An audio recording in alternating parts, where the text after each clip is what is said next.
So one of the things that Julian Assange was tweeting about before he was, quote, mysteriously disconnected from the internet was the Syrian attack, or the Russian nerve agent attack in the UK.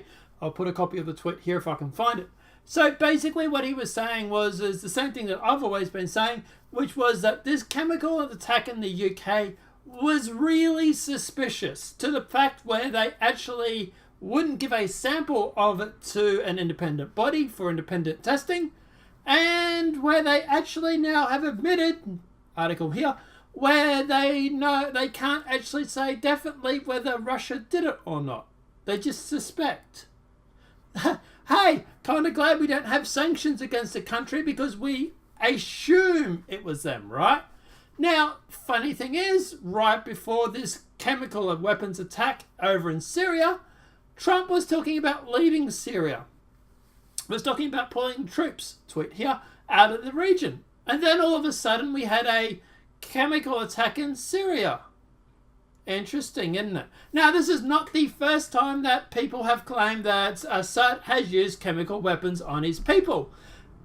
They also claimed it, I believe it was last year.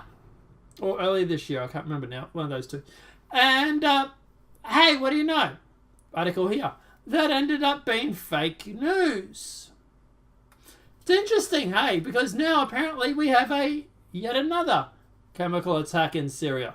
Hey, if the fake news doesn't work the first time, just keep trying and trying again. Now, look, at the end of the day, I'm not saying that this is definitely what happened. What I am saying, though, is I find it very, very suspicious that Syria has been accused of using chemical weapons in the past. That was proven to be fake. And now they've been accused of chemical weapons again by the same people. It's kind of funny, isn't it? But let's jump into the article. Maybe they'll have proof this time. Not really.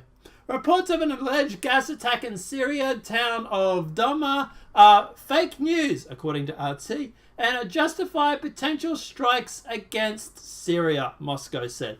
It warned of the dire consequences in the event of any military interference.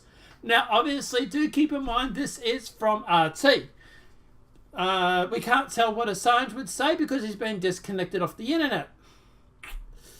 Yeah, someone get him a Wi-Fi, will they?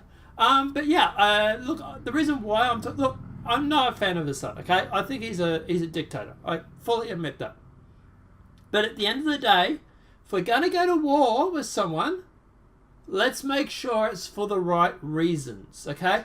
And to be honest, I'm not really keen to go to war with Syria. Mainly because the last time the military-industrial complex, the US government insisted that we go to war, these areas here, it was all kind of fake news. But hey, don't worry, we'll believe them this time, right? Yeah, that's what I thought too. The Russian Foreign Ministry denounced the last reports about a chemical attack that allegedly affect dozens of civilians in the militant-controlled town of Douma, said the reports were yet another sample of a continuous series of fake news about the use of chlorine and other chemical agents by the government forces. The ministry pointed out that the source of the reports was a notorious civil defense group, the White Helmets. Oh, really? Wow, okay, we'll get to that in a sec. Which has been reportedly accused of having ties to terrorists as well as other groups based in the US and the UK. Not to mention the fact that the White Helmets have also been accused of faking reports. This is literally like going up to the kid that's cried wolf 400 times and has been faked every single time and asking him, where's the wolf? Wow, I didn't even realise the White Helmets were involved in this, actually, to be honest. Russia has warned about the false flag chemical attack being prepared in the recent months, the ministry said. Which, yeah, is actually true. We have seen reports about them warning of a false flag. Those who are not interested in genuine political sentiment of the Syrian crisis are seeking to compensate the situation on the ground, he added. The goal of this baseless speculation is to shield the terrorists and the radical opposition that refuses to engage in a political settlement process, as well as to justify potential military strikes from the outside, the statement said. He then warned that the military interference in Syria conduct under far-fetched fabrication pretext would be absolutely unacceptable and could lead to dire consequences. And that's what they want. They want another war because they're running out of money. This is... Meanwhile, the reports of various rebel-linked activists about the alleged chemical incident in Douma seem to have provoked yet another wave of hysteria in the West.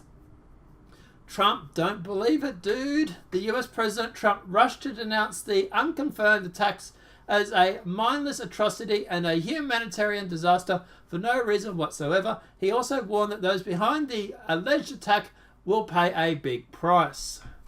Trump, you're falling for it, dude. Don't do it. Accused against the Syrian government and the Russians soon followed.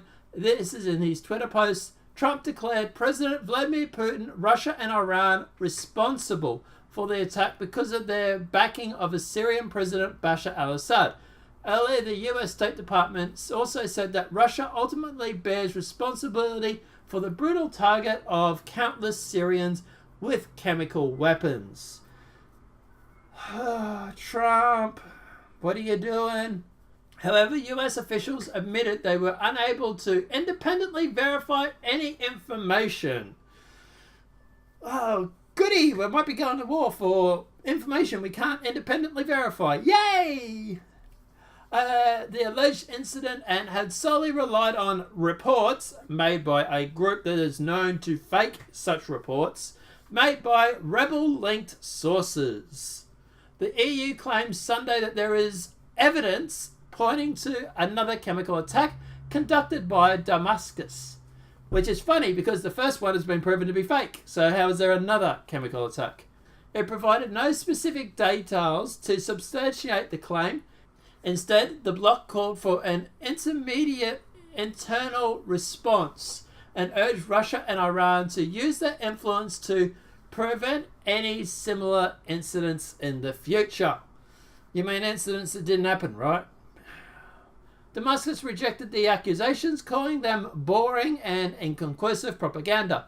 Only countries that are speculated on the blood of civilians and support terrorism in Syria could be convinced by such reports, a Syrian foreign minister official told Nasser news agency. They pointed out that similar allegations emerge every time the Syrian army makes an advance in its fight against terrorists. The officials added that Damascus had warned about pre-planned false flag attacks. Tehran had announced settlements made by US officials, describing them as baseless accusations that could be used as a pretext for military actions against the Syrian army. We'll get to that at the end, because there's a lot here you need to know. Meanwhile, the US administration appears to be already considering a potential response to the alleged chemical incident. Quote, "We will be revising the situation later today," US Treasury Secretary Stephen Mnuchin told CBS, commenting on the possible response. He refused to outline any particular options that are being considered, but said that Donald Trump and his national security team will be reviewing all different alternatives.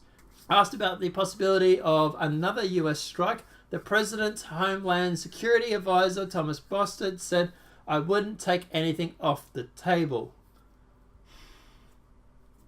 We're going to war, possibly, because the elites are running out of money because they backed Hillary.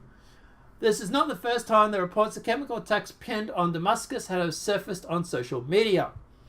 Yes, they were proven false before. Moscow had warned that unconfirmed reports of atrocities and false flag chemical incidents were likely to appear at the time when militant fractions are losing ground in Syria.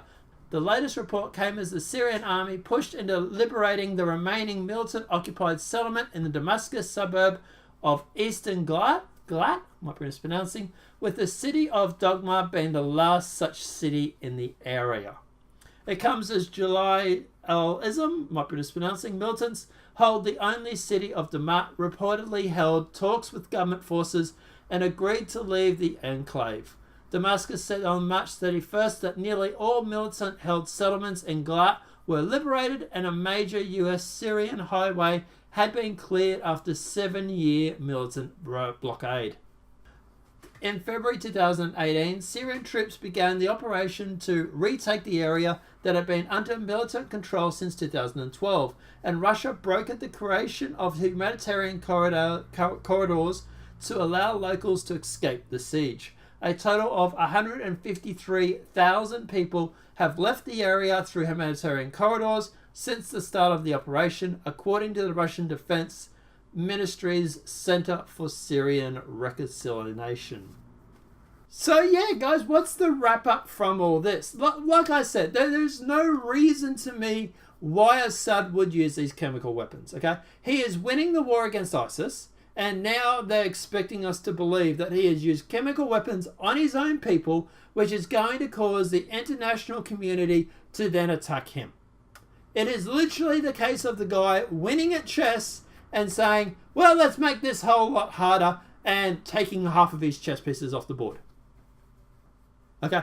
It doesn't work. You don't do that. Okay? You're winning a war against terrorists, you don't make it easier for them to win all of a sudden. And like I say, guys, especially considering we've had false flags before, we've had that where the Trump let off the 42 missiles, and where it was then later proven that it was fake, that they had no proof that Assad actually did it. I'm going to say that this is another false flag mission, another false flag attempt. I really am. But guys, let me know what your thoughts are in the comment section below. Do you believe that this is a false flag? Do you believe that this is legit? Let me know why you think that, and we'll have a discussion about it.